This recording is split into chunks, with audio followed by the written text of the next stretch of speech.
আলাইকুম ওয়া রাহমাতুল্লাহি ওয়া বারাকাতুহু। শুধু নেতা নীতির পরিবর্তন চাই, এছাড়া জাতির কোনো বিকল্প পদ্ধতি নাই।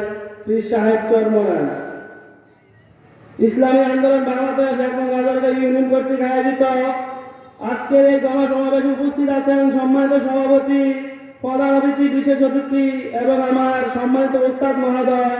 আপনাদের সামনে বক্তব্য দেওয়ার মতন হিম্মত, সাহস কোনোটাই আমার নেই, কিন্তু কিছু কথা না বললেই নয়। ইসলামী রাজনীতি আমরা কেন করব? দেখেন, এদেশ স্বাধীন হয়েছে আজকে 53-54 বছর চলছে, কিন্তু এদেশের মানুষের শান্তি, মুক্তি, স্বাধীনতা আমরা কিছুই ফিরে পাইনি। দেশের মানুষের শান্তির জন্য একের পর এক সরকার আমরা চেঞ্জ করেছি, কিন্তু আমাদের স্বাধীনতা ফিরে পাইনি। দেখেন, আমাদের সাহেব অনেক সুন্দর করে একটি উদাহরণ দিয়ে বলতেন, দেখেন এবিসি তিনজন ব্যক্তি চোর। আপনি ক্ষমতায় আনলেন মানুষের স্বাধীনতা, শান্তি ফিরিয়ে দেওয়ার জন্য, তারা মানুষের শান্তি, স্বাধীনতা ফিরে দিতে পারে নাই। বিকল্প আমরা কি করলাম? আবার ক্ষমতার লোভে আবার দ্বিতীয় একজনকে বসাইলাম ক্ষমতায় এসে তারা কি করলেন? আবার মানুষের স্বাধীনতা, মুক্তি, শান্তি সব ফিরিয়ে দেওয়ার কথার নামে তারা আবার আমাদের সামনে জোর জবরদস্তি, খুনাখুনি, রক্তপাত এগুলোই চলে যাচ্ছে।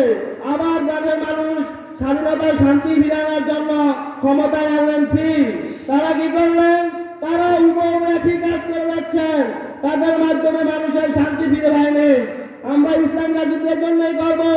দেখেন, এক ভাই বড় হোটেলে খাইতে গেছেন, ওই ভাই দেখেন খানার সাথে একটা আমের বড়া দিচ্ছেন।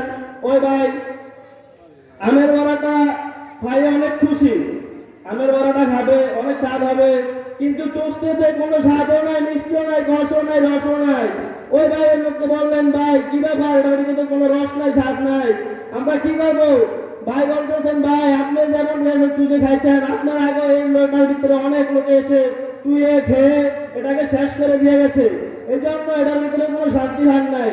ঠিক এমনই এই দেশটাকে একের পর এক সরকার এসে দুর্নীতি করে এই দেশটাকে চুষে খেয়ে দেশটাকে ধ্বংস করে দিয়েছে। এই জন্য ইসলামী আন্দোলন, পীর সাহেব চরমনাই শান্তির জন্য, এদেশের মানুষের মুক্তির জন্য আমাদেরকে ইসলামী আন্দোলন বাংলাদেশ নামীয় একটি দল উপহার দিয়েছেন। আমরা আমাদের শান্তির জন্য ফিরে আসবো। এদেশে আমরা দেখেছি সবুজ বাংলা, এদেশে আমরা দেখেছি সোনার বাংলা, এদেশে আমরা দেখেছি ডিজিটাল বাংলা। কোন বাংলায় আমাদেরকে মুক্তি এনে ফিরে দিতে পারেনি।